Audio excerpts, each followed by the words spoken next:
सर्व दत्त परिवारास साष्टांग प्रणिपात. दत्त माझा मी दत्ताचा. श्रीपाद श्रीवल्लभ चरित्रामृत अध्याय 8. श्रीपादराजम शरणम प्रपद्ये. दत्तावताराचे वर्णन. आत्मसाक्षात्कार कसा घडतो. ब्रह्मज्ञानासाठी तप करणारे खरे ब्राह्मण. दुसरे दिवशी तिरुमलदास आपले नित्य नैमित्तिक अनुष्ठान झाल्यावर म्हणाले, अरे शंकर भट्टा, आत्मसाक्षात्कार जेव्हा होतो त्यावेळी 15 कला आपापल्या भूतामध्ये लय पावतात. त्या देवता मूलभूत शक्ती असलेल्या चैतन्यात लीन होतात. आत्मज्ञान, कर्म इत्यादी ब्रह्मस्वरूपात लय पावत असतात. अशा ब्रह्मज्ञानासाठी जो परिश्रम करीत असतो तो खऱ्या अर्थाने ब्राह्मण होय.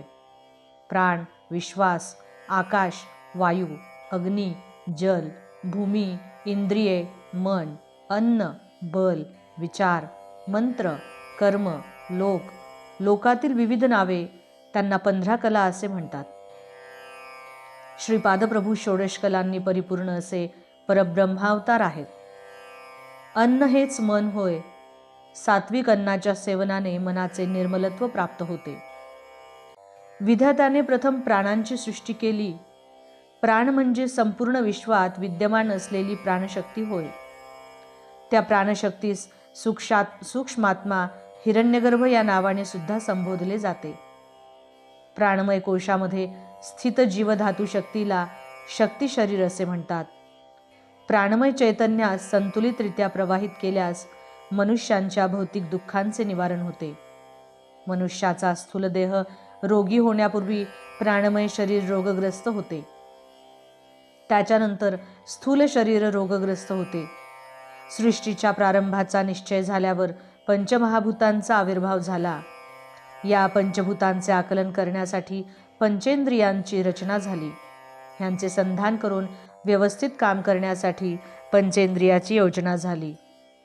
या 10 इंद्रियांवर मनाचा ताबा असतो आणि मन हे आहारापासून बनते. म्हणून मनुष्याने आपल्या आहाराविषयी अत्यंत सावध असले पाहिजे.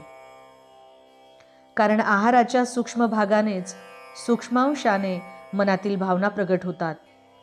जसे आहाराचे गुण त्याप्रमाणे आपले विचार होतात. मनातील विचाराच्या धारेस क्रमबद्ध करून नियंत्रित करणे यालाच मंत्र असे म्हणतात. यज्ञ यागादिकांचे विधिपूर्वक आचरण करीत त्या कर्मकांडात सांगितलेले मंत्रोच्चारण विधिपूर्वक करणे ह्यास कर्म असे म्हणतात. विश्वनिर्मितीचा आधार कर्मच आहे. नामरूप विवर्जित जग असू शकत नाही. आपल्यामधील प्रत्येक इंद्रियास एक देवता असतात. या देवतेच्या प्रभावाने ती इंद्रिये कार्य करीत असतात. समाधीस्थ असलेल्या योग्यास जेव्हा आत्मसाक्षात्कार होतो त्यावेळी 16 कला मूलतत्वात लय पावतात. योग्याच्या भौतिक इंद्रियातील चैतन्य शक्ती विश्वातील चैतन्य शक्तीमध्ये लीन पावते. कर्मेंद्रिये व ज्ञानेंद्रियांनी युक्त असलेला मनुष्य कर्म न करता राहू शकत नाही. अहंकार नष्ट झाल्याशिवाय मोक्षाची प्राप्ती होत नाही.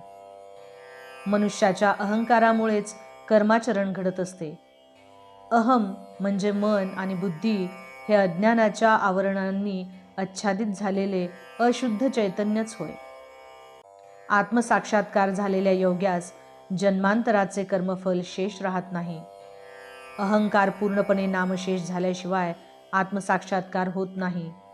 योग्यास जेव्हा आत्मसाक्षात्कार होतो तेव्हा श्रौत कर्म आणि त्याच्या प्रतिफलाचे केंद्र महद अहंकार असून मायाजलासहित शाश्वत परमात्म्यामध्ये लीन होऊन व्यक्तितत्वरहित होतो.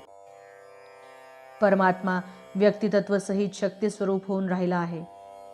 कर्म व त्याच्या फलाचा नाश होऊन योगी सिद्धावस्थेस प्राप्त करतो.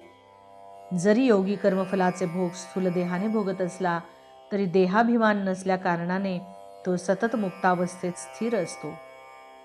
परमात्मा योग्यांच्याद्वारे आपला दिव्य लीलांचे प्रकटीकरण करीत असतो. योगिक शक्तीचा अहंकार एखाद्या योग्यास झाला असेल तर सर्व शक्तीचे हरण करून त्याचा गर्वहरण करण्याचे सामर्थ्य परमात्म्यात असते. श्री बापनाऱ्यांनी श्रीशैल्य क्षेत्री असलेल्या श्री मल्लिकार्जुन आणि गोकर्ण क्षेत्री स्थित महाबळेश्वर व इतर काही ठिकाणी सौरमंडलातून शक्तिपात केला होता. स्वयंभू दत्ताची उत्सव मूर्ती तसेच अर्चन मूर्तीत सुद्धा शक्तिपात केला होता. अग्निसंबंधित असलेल्या या शक्तीस शांतिविधान करावे लागते. तसे न केल्यास अर्चकासह अर्चना करविणारे सुद्धा अर्चना मूर्तीच्या प्रखर तेजाने शिक्षेस पात्र होऊन त्यांना अनिष्ट फल प्राप्त होते. स्वयंभू दत्तमूर्तीमध्ये झालेल्या शक्तिपाताचे रहस्य केवळ अंतर्ज्ञानी असलेले योगीच जाणू शकतात.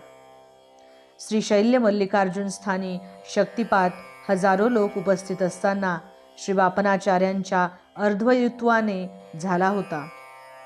सूर्यमंडळातील तेज बाहेर पडून सर्वांच्या समक्ष मल्लिकार्जुनाच्या लिंगात ते लीन झाले. श्रीपाद श्रीवल्लभ यांचा अवतार व हा शक्तिपात ही दोन अत्यंत गोपनीय अशी दैवी रहस्य आहेत. ती केवळ महायोग्यांना सांगण्यासारखी व त्यांनीच जाणण्यायोग्य आहेत. श्रीशैल्यात झालेल्या शक्तिपाताचे शांतिविधान करण्यात आले. यात हजारोंच्या संख्येने अन्नदान झाले. त्या योगाने जठराग्नी शांत झाला. उग्रत्वाची शक्ती शिथिल होऊन शांतितत्वात लीन झाल्यामुळे सर्व कार्य शांत व शुभप्रद झाले.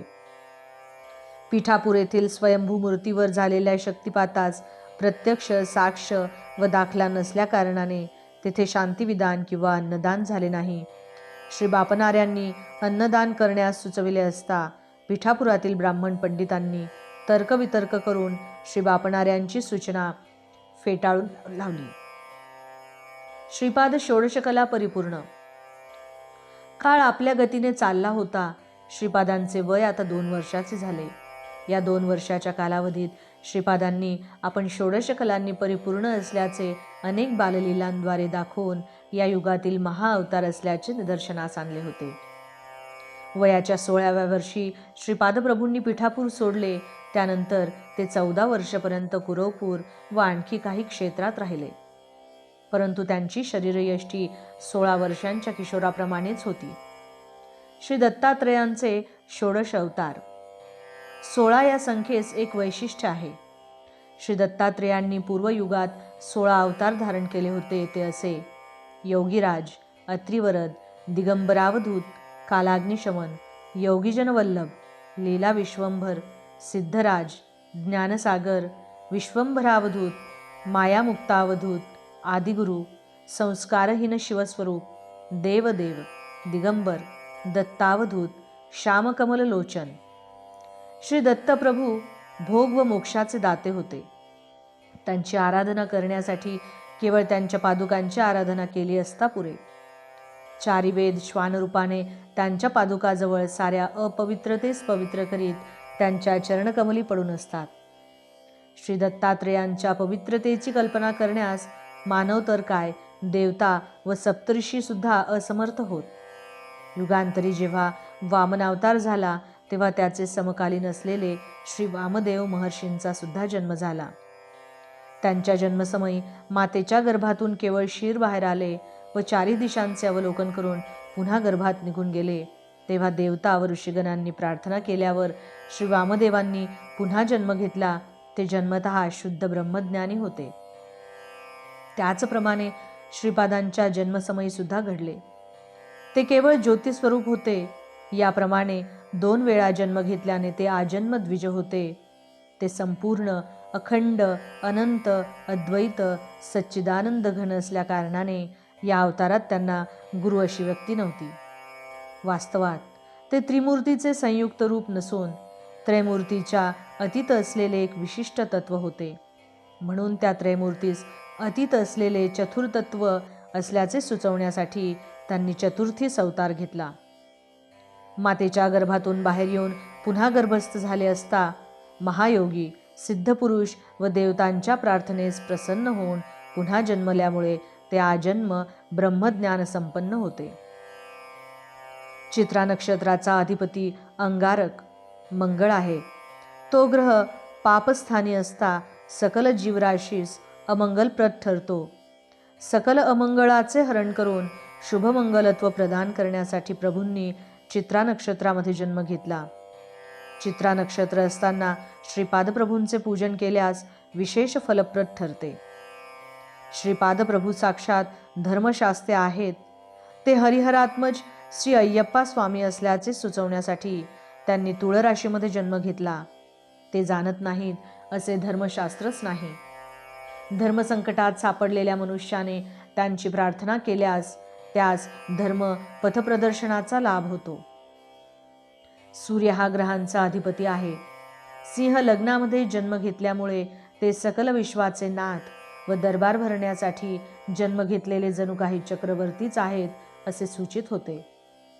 श्री दत्तप्रभूंपासून त्रिमूर्ती आणि त्रिमूर्तींपासून 3 कोटी देव व त्यांच्यापासून 33 कोटी देवता उत्पन्न झाल्या म्हणून केवळ श्री दत्त नामस्मरणाने सकल देवता स्मरण केल्याचे फल प्राप्त होते.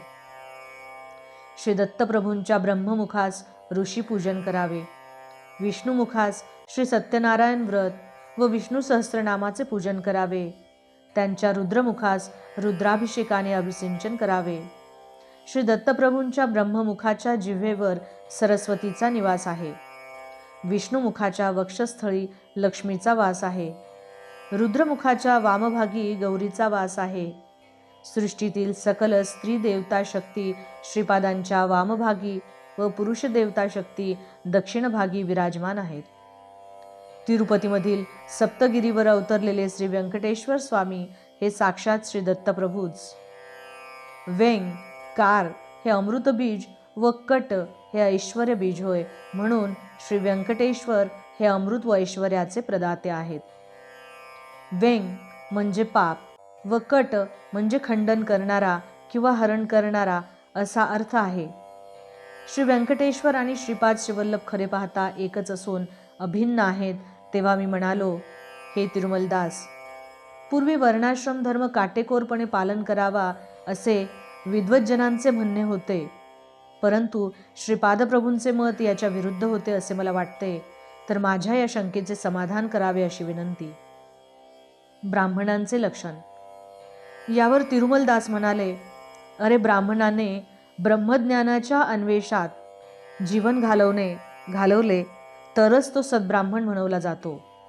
विहित धर्म कर्माचा त्याग करून दुराचारी झाल्यास तो दुष्ट ब्राह्मण होईल. त्याने दुराचार वाढून तो गोहत्या व गोमांस भक्षण करण्यास प्रवृत्त झाल्यास त्याच्यातील ब्राह्मणत्व लोप पावून व त्याचे ब्रह्मतेज संपूर्णपणे क्षीण होते. त्याच्या शरीरातील जीवनकणांमध्ये बदल घडून तो चांडाळत्वास प्राप्त होतो. तेव्हा तो ब्राह्मण होऊ शकत नाही. क्षत्रियाने ब्रह्मज्ञानाच्या आकांक्षेने निरंतर तपाचरण केल्यास तो ब्राह्मणत्व प्राप्त करू शकतो. क्षत्रियांच्या शरीरात जन्मजात असलेल्या जीवनकणात तपाचरणाने बदल घडून त्याला ब्राह्मणत्व प्राप्त होते. याप्रमाणे विश्वामित्रांना ब्राह्मणत्व प्राप्त झाले होते. शनिग्रहाचे 3 राशीत म्हणजे 7.5 वर्षापर्यंत चलन असते, तेव्हा प्रत्येक मनुष्याच्या शरीरातील जीवनकणांमध्ये बदल घडतो. जुन्या जीवनकणांचा नाश होऊन नूतन जीवनकणांचे सृजन होत असते, याची मनुष्यास कल्पनासुद्धा येत नाही. क्षत्रियांचे लक्षण. क्षत्रियाने क्षात्रधर्माचा त्याग करून शांतिरसप्रधान असलेले कृषी, गोसेवा, वाणिज्य अशा धर्माचे पालन करून स्वकर्म सोडल्यास त्यांच्यातील क्षात्रतेज टिकून राहत नाही. त्यांच्या मन, बुद्धी व शरीरात अनेक बदल घडून येतात आणि तो वैश्यत्वास पावतो. ब्राह्मणाने क्षात्रधर्माचे अवलंब केले असता परशुरामासारखा होतो. पूर्वी द्रोणाचार्य आणि कृपाचार्य जन्मतः ब्राह्मण असले तरी त्यांनी क्षात्रधर्माचे पालन केले नव्हते का? कुसुमश्रेष्ठी वैश्य असला तरी त्याने क्षत्रिय वृत्तीचे अवलंबन केले नव्हते का? जन्मतः शूद्र असून श्रीपादप्रभूंच्या कृपेने मला ब्रह्मज्ञान प्राप्त झाले नाही का? निरंतर प्रयत्नाने शूद्रसुद्धा वैश्य, क्षत्रिय किंवा ब्राह्मण होऊ शकतो. केवळ एका विशिष्ट वर्णात जन्म झाला म्हणजे यम, धर्म, शिक्षा आचरित आहे किंवा नाही असे नसून आपापल्या शुभकर्माच्या फलावर आपला वर्ण अवलंबून आहे. जन्मतः शूद्र असलेला मला पुढचा जन्म ब्राह्मणाचा मिळू शकेल, तसेच जन्मतः ब्राह्मण असलेल्यास पुढचा जन्म शूद्राचा सुद्धा मिळू शकतो. सामाजिक कारणासाठी वर्णव्यवस्था करण्यात आली. परमात्म्याचे मुख ब्राह्मणत्व, बाहू क्षत्रियत्व, उरू वैश्यत्व व पाद शूद्रत्वाचे सूचक आहेत असा श्रीपादांनी एक पर्याय सांगितला. तू माझ्या आतिथ्याचा स्वीकार केलास. माझ्या घरचे भोजन हे ब्राह्मणाच्या घरचेच भोजन होय. कर्मरहस्य. निरंतर श्रीपादांचे नामस्मरण व ध्यान केल्याने येथील परिसरातील वातावरण शुभप्रद आणि पवित्र अशा स्पंदनाने भरले आहे. जन्मतः नरसावधानी ब्राह्मण असले तरी त्यांच्या घरात भौतिक, मानसिक व आध्यात्मिक स्पंदने विषपुरीत असल्या कारणाने तेथील वायुमंडल कलुषित झाले होते. या कारणानेच श्रीपाद प्रभूंनी त्यांच्या आतिथ्याचा स्वीकार केला नाही. यातील हे रहस्य आहे बरे का. जीव परिणामक्रमाने किंवा विपरिणामक्रमाने कर्मसूत्राच्या अनुसार जन्म घेतल्यास वर्ण आवश्यक आहे, नाही का. यासाठी वर्णाश्रमाची योजना झाली. जॉन हा जर्मन देशाचा रहिवासी असून सुद्धा त्याला ब्रह्मज्ञानाची अत्यंत जिज्ञासा लागली होती. परिणामक्रमाच्या शेवटच्या अवस्थेत त्याला कुरवपुरी श्रीपाद प्रभूंचे दर्शन झाले व अमोघ अशा अनुग्रहाची प्राप्ती झाली. नरसावधानी पिठिकापुरामध्ये असून सुद्धा श्रीपाद श्री दत्तात्रेयांचे अवतार आहेत हे जाणण्यास त्यांना कित्येक वर्ष लागली. हे जाणवल्यानंतर सुद्धा साधनाक्रमाशिवाय श्री दत्तांच्या अनुग्रहास प्राप्त होणे अशक्य होय. यावर मी म्हणालो, स्वामी, आपले म्हणणे असे आहे की प्रत्येक जीव कणांमध्ये बदल घडत असतो, तर प्रत्येक जातीस एक आत्मा आहे काय. पार्वती देवी ही हिमपर्वताची कन्या असे म्हणतात, असे म्हणण्याचे कारण काय.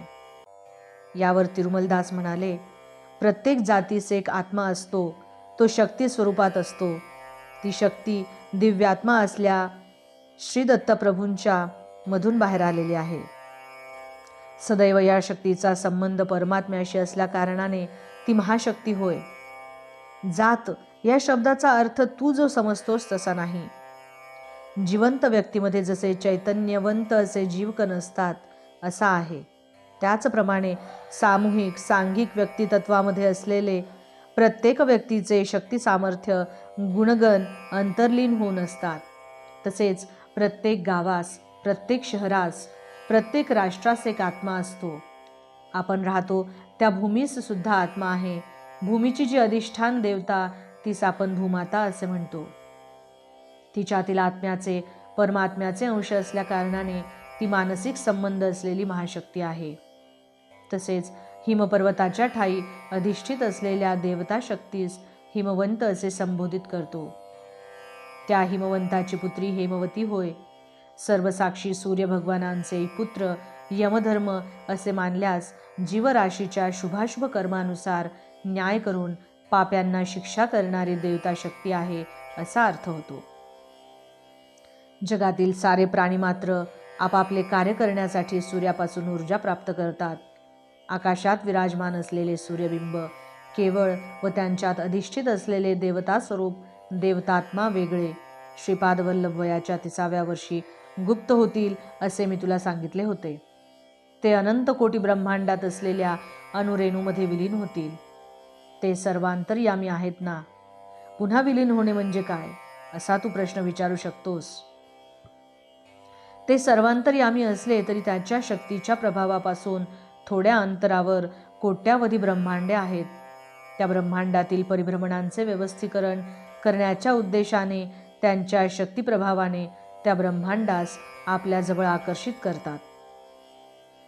संपूर्ण सृष्टीत परिणाम दशेत एखादी विपत्कारी स्थिती उत्पन्न झाली असता श्री दत्तात्रेयांचा अवतार होतो.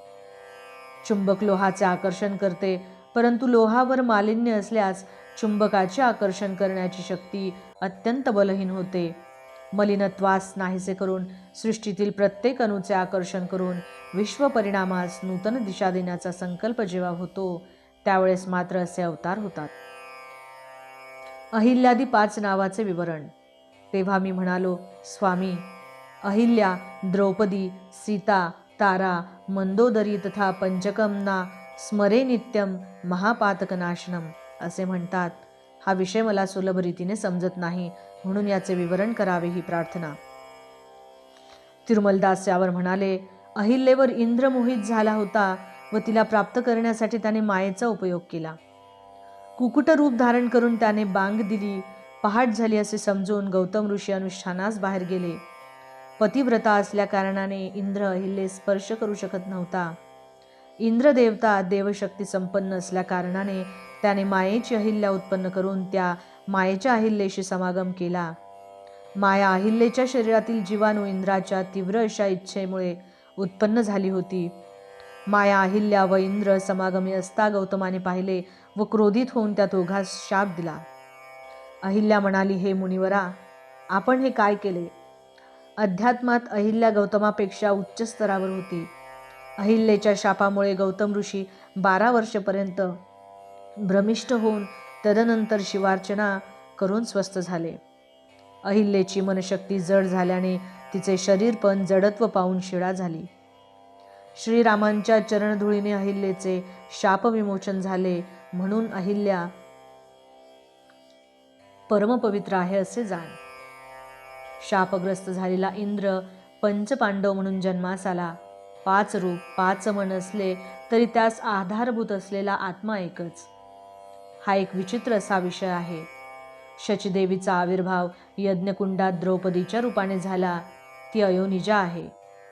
खऱ्या सीतेस अग्निदेवाने आपल्या गर्भात लपविले व मायेच्या सीतेस रावणाने लंकेस नेले.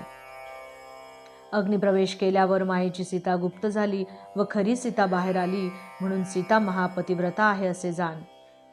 भूचक्रात 12 राशींमध्ये 27 नक्षत्रे आहेत. या 27 नक्षत्रांची जी अधिष्ठान देवता आहे तिचा जन्म तारादेवी म्हणून झाला. ती भर यौवनात असताना गुरुग्रहाचे अधिष्ठान देवता असलेले बृहस्पती मोहित झाले व तिच्याशी विवाह केला. वृद्ध पती यौवनवतीस तृप्त करू शकत नाही हा विषय धर्माविरुद्ध आहे, म्हणून विवाह समयी केलेल्या शपथेचे उल्लंघन झाल्यास क्षती नाही. तारादेवीच्या मनात बृहस्पतीविषयी कधीच पती असल्याचे भाव उत्पन्न झाले नाहीत. तारादेवीच्या मनात पतीचे भाव उत्पन्न करण्याची जबाबदारी बृहस्पतींची होती. तसे न करता सकल धर्माचे ज्ञाते असलेले बृहस्पतीने धर्माविरुद्ध आचरण केले. तारादेवीच्या शरीरातील जीवाणूंचे तिच्या मनप्रवृत्तीप्रमाणे बदल घडले. तिच्या मनात चंद्राचे रूप स्थिर झाले असून तिचे हृदय चंद्राधीन झाले होते. ह्याप्रमाणे बदल घडलेली तारादेवी व पूर्वी बृहस्पतीशी विवाह केलेली तारादेवी भिन्न होत, म्हणून ताराचंद्र यांचे मिलन हे धर्माविरुद्ध नाही. सृष्टी नियमाप्रमाणे 27 नक्षत्रातून भ्रमण करणे हा चंद्राचा धर्म होय, गुरुग्रहाचा नव्हे. जर गुरुग्रहाने असे केल्यास धर्माविरुद्ध होईल. कुठल्याही धर्माविरुद्ध कार्याची अधोगती होते, म्हणून 27 नक्षत्रांची अधिष्ठान देवता तारादेवी चंद्रमंडलाचे अधिष्ठान देवता असलेल्या चंद्रास पावणे हाच धर्म होय. बाबा रे, या धर्मसूक्ष्मास अनुसरून तारादेवी महापतिव्रता होय. भीष्माचार्य शरशय्येवर असता युधिष्ठिरास हितोपदेश केला. भीष्म म्हणाले, कुकर्म घडत असता शक्यतो त्याचा विरोध केला पाहिजे किंवा अधर्म घडत असलेल्या त्या स्थलाचा त्याग केला पाहिजे. यावर द्रौपदी खुदकन हसली. त्यावर भीष्म म्हणाले, ज्यावेळी द्रौपदीचा मानभंग झाला तेव्हा माझे वागणे अनुचित होते, कारण त्यावेळी मी दुर्योधनाच्या आश्रयात होतो. त्याच्या अन्नसेवनाने माझे रक्त कुलुषित झाले होते व बुद्धी भ्रष्ट झाली होती. आता ते कलुषित रक्त माझ्यात नसून बुद्धी कल्मषरहित झाली असून ज्ञानोदय झाला आहे. जीव परिणाम दशेत अनेक जन्म घेत असतो. थोड्या जन्मात स्त्री तर थोड्या जन्मात पुरुष होतो. मानव जन्माव्यतिरिक्त पशुपक्षादींचा सुद्धा जन्म घेतो. जन्मांतरी मंदोदरीचा पुरुष जन्म होता. त्या जन्मामध्ये तिला एक चंचल स्वभावाची, एक दुष्ट स्वभावाची व एक मृदू स्वभावाची अशा 3 पत्नी होत्या. इहजन्मी चंचल स्वभावाची पत्नी वानर होऊन वाली झाला, दुष्ट स्वभावाची पत्नी राक्षस होऊन रावण झाला व मृदू स्वभावाच्या पत्नीचा बिभीषण म्हणून जन्म झाला. कल्पांतरी हे तिघे मंदोदरीचे पुरुष जन्म असता तिचे पत्नी होते, तर ती या जन्मी चंचल वृत्ती असलेला वाली याची पत्नी झाली व त्यापासून अंगदाचा जन्म झाला. तदनंतर दुष्ट प्रवृत्ती असलेल्या रावणाची भार्या झाली. रावण संहारानंतर मृदू स्वभाव असलेल्या बिभीषणाची पट्टराणी झाली.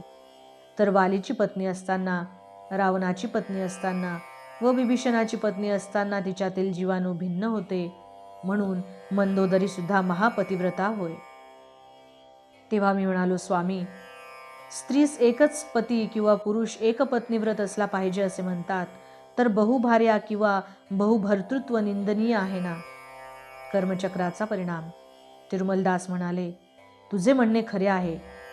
एखाद्या पुरुषाने विनाकारण पत्नीस त्रास दिला तर सप्तजन्मपर्यंत बालविदूर होतो असे सांगितले आहे. एखादा पुरुष 4-5 स्त्रियांशी विवाह केल्याने पुढील जन्मी हा पुरुष स्त्री जन्म घेतो व त्या 4-5 स्त्रिया त्याची कामवासना व संस्कार क्षीण झाल्याने पुरुष जन्म घेऊन त्या स्त्रीचा उपभोग घेतात. एका जन्मी असे झाल्यास व्यभिचार दोष घडतो, तर विविध जन्म घेऊन प्रत्येक जन्मी एकाशी विवाह केल्याने दोष नाही. हा कालचक्राचा प्रभाव आहे. असल्या कित्येक आश्चर्यकारक घटना या महाचक्रात घडत असतात. स्त्री जन्म घेतल्यास त्या जन्मसंबंधित धर्माचे आचरण केले पाहिजे. पुरुष जन्म घेतल्यास त्या जन्मसंबंधित धर्माचे आचरण केले पाहिजे. पती पत्नीमध्ये कलह उत्पन्न करणाऱ्या व्यक्तीचा पुढचा जन्म स्त्री अथवा पुरुष न होता नपुसंक होतो व संसार सुखास वंचित होऊन दुःखी होतो. मांसाहार निषिद्ध आहे. समजा एखादी व्यक्ती एका शेळीचा वध करून 4 चौघांबरोबर मांसाहार करते. त्या शेळीस प्राणोत्क्रमण समयी अत्यंत पीडा होते. तिचे पीडित स्पंदन वायुमंडलात वावरत असतात. बाबा रे, वायुमंडलात पीडामय व आनंदमय स्पंदने असतात. सत्कर्मामुळे आनंदमय स्पंदने व दुष्कर्मामुळे पीडामय स्पंदने उत्पन्न होतात. मृत शेळीने मारून खाल्लेल्या 4 चौघा मानवांचा सूड घ्यावा अशा इच्छेने प्राणत्याग झाल्या कारणाने मानव जन्म घेते व मांसभक्षण केलेल्या मानवांचा शेळीचा जन्म होतो. म्हणून मानवांनी क्षमागुणांचे अवलंबन केले पाहिजे. सात्विक व्यक्ती शेळीस पाहिल्यावरही तिचे मांसभक्षण करू इच्छित नाही. जरी ती शेळी पूर्वजन्मी मारलेल्या मनुष्यास क्षमा करील, तर त्या शेळीस प्राणदान केल्याचे पुण्य लाभून तिचे कर्मचक्र थांबते. पिठिकापुरीच्या रहिवाशांचे सामूहिक पुण्य व सामूहिक पाप एकाच वेळेस फलित झाल्याने श्रीपाद श्रीवल्लभांच्या जन्मास कारणीभूत झाले. पुण्यवान लोकांनी श्रीपादास श्री दत्तप्रभू असल्याचे जाणले व अधिक पुण्यफल प्राप्त करते झाले, तर पापीजन श्रीपाद श्री दत्त असल्याचे नाकारून अधिक पापाचे भागीदार होते झाले. श्री दत्तांची आराधना करीत असून श्रीपादांची निंदा करणाऱ्यास रौरवादी नरकाची प्राप्ती होते. विषय न समजल्यास मौन करणे उचित होय, पण त्या दिव्य भव्य अशा मंगल स्वरूपावर निंदापवाद लादणे योग्य नव्हे. त्यांच्या मुखास मंगल आरती करीत पायावर खेळ ठोकणारे असे लोक सुखव्याधींनी ग्रस्त होतील. एवढेच नव्हे, श्री दत्तात्रेयांनी आपल्या अनुग्रहाने एक विचित्र अशा योगशक्तीचा समावेश केला. पुण्यवान जनांचे केवळ नामस्मरणाने विनासायास सर्व मनोरथ पूर्ण होत, तर पापीजन श्रीपादांची निंदा केल्याने त्यांच्यावर नाना प्रकारची विघ्ने व अरिष्ठे कोसळत. श्रीपादांचे अग्निस्वरूप आहे. त्यांनी धारण केलेले अग्निवस्त्र होय. ते पवित्र योगाग्नी स्वरूप असून त्यांच्या पादुकांचा महिमा वर्णन करण्यास सुगेही कमी पडतील. वेद उपनिषदे सुद्धा त्यांच्या पादुकांचे वर्णन करण्यास असमर्थ आहेत. किती युग झाले, किती कल्प लोटले, किती वेळा सृष्टी स्थिती लय क्रम पूर्ण झाले, पण श्री दत्त ते श्री दत्तच. ते अद्वितीय असून साक्षात श्रीपाद श्रीवल्लभ आहेत. सृष्टीतील प्रत्येक अणु या परमसत्याचा साक्षीदार आहे. स्वयंभू दत्ताची पुनः प्रतिष्ठा. श्री पिठिकापुरास एका अवधूताचे आगमन झाले. ते उन्मत्त अवस्थेत असलेले सिद्ध पुरुष होते. त्यांचे वागणे अतिविचित्र होते. कोणास आशीर्वाद द्यायचे असले तर ते शिवीगाळ करीत असा त्यांचा विचित्र स्वभाव होता. कोणाची स्तुती केली तर त्या व्यक्तीचे पुण्य क्षीण होत असे.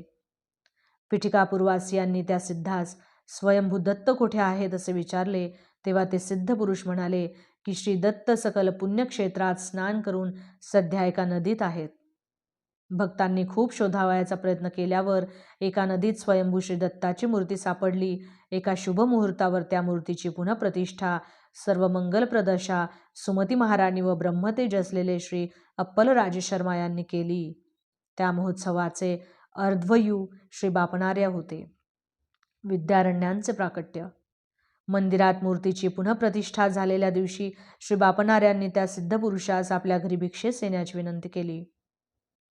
आजोबांच्या घरी त्या सिद्धास श्रीपादांचे दर्शन झाले. केवळ 2 वर्षाच्या त्या बालकास पाहिल्यावर त्या सिद्धांच्या मनात पुत्रवात्सल्य उत्पन्न झाले. श्रीपाद मातुल श्री व्यंकटप्पा यांच्या खांद्यावर बसून त्यांच्या शिखेशी चेष्टा करीत सिद्धांकडे दृष्टी करून हसले. ते हास्य पाहून सिद्धास समाधी लागली. समाधीतून व्युत्थान झाल्यावर श्रीपाद म्हणाले, माधवा, तुझ्या इच्छेप्रमाणे हिंदू साम्राज्याची स्थापना माझे वय 16 वर्षाचे झाले असता बुक्कराय करील. तू हरिहर बुक्कराय यांच्या पाठीशी सदैव असले पाहिजे. विद्यारण्य महर्षी या नावाने तुझी ख्याती होईल. तुझा सहोदर सायनाचार्यांच्या वंशात येणाऱ्या शताब्दीत गोविंद दीक्षिताचा जन्म होणार आहे. तो गोविंद दीक्षित कोणी नसून तूच असशील. राजश्री होऊन तंजाऊर संस्थानात महामंत्र्याचा पदभार सांभाळून कृतकृत्य होशील. असे ऐकल्यावर आनंदाने सिद्धांच्या डोळ्यातून अश्रुधारा वाहू लागल्या. त्याने श्रीपादांना आपल्याजवळ घेतले. इतक्यात श्रीपादांनी त्या सिद्धांच्या चरणांचे वंदन केले. सिद्धाने आश्चर्य व्यक्त करतात श्रीपाद म्हणाले, तू विद्यारण्य या नावाने शृंगेरी पीठाधिपती होशील. तुझ्या शिष्य परंपरेत तिसरा शिष्य कृष्ण सरस्वती म्हणून तूच असशील. तुझ्या मनात माझ्याविषयी पुत्रभाव उत्पन्न झाल्या कारणाने माझ्या पुढील नरसिंह सरस्वती या नावाने होणाऱ्या अवतारात काशी क्षेत्री कृष्ण सरस्वती होऊन तू मला संन्यास दीक्षा देशील. तू संन्यास धर्माचा उद्धार करशील यास काशी विश्वेश्वर व माता अन्नपूर्णा यांची साक्ष असेल. वशिष्ठ शक्ती, पराशर राशर्य, पराशर गोत्रोद्भव, ऋग्वेदांतर्गत वाजपेयाजी, माधवाचार्य हे विद्यारण्य महर्षी नावाने ख्यात होतील. बाबा रे, उद्या तुला आणखी चरित्र सांगेन असे म्हणून तिरुमलदासांनी या दिवशीचे निरूपण तेथेच थांबविले. श्रीपाद श्रीवल्लभांचा जय जयकार असो. अवधूत चिंतन श्री गुरुदेव दत्त. दिगंबरा दिगंबरा श्रीपाद वल्लभ दिगंबरा.